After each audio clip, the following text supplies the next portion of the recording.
मागच्या व्हिडिओत बघितल्याप्रमाणे पूजेसाठी माझे आई वडील आणि पुजारी हे अगोदरच आलेले होते सकाळीच, म्हणजे पूजेसाठी वेळ लागणार होता यासाठी.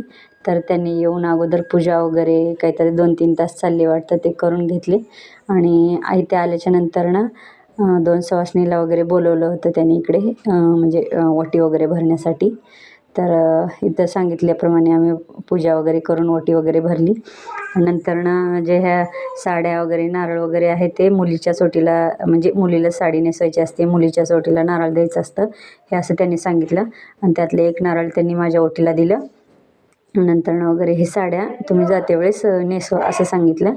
आणि म्हणजे ज्या बायका वगैरे आलेल्या होत्या त्यांना तिकडेच थांबवलं होतं कोट्यावरती, कारण की पावसाचं वातावरण झालेलं होतं व म्हणजे थोडंसं लांब होतं यासाठी.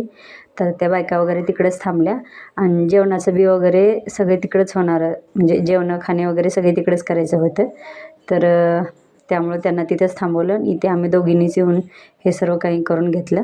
आणि कशी वाटली तुम्हाला ही छोटीशी पूजा कमेंट करून नक्की सांगा.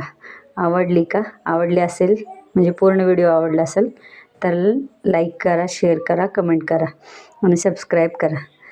कमेंट करायला विसरू नका. आणि यापुढचे पण व्हिडिओ, म्हणजे यापुढचा जेवणाचा वगैरे व्हिडिओ पुढच्या व्हिडिओमध्ये बघू आपण जेवणाचा वगैरे. तर हे अशा प्रकारे इथे सर्व काही झालं. इथून पुढे आम्ही तिकडं कोट्यावरती जाऊन सगळं जेवणाचं वगैरे केलं. तर कसं वाटलं व्हिडिओ पूर्ण कमेंट करून नक्की सांगा. Okay, thank you.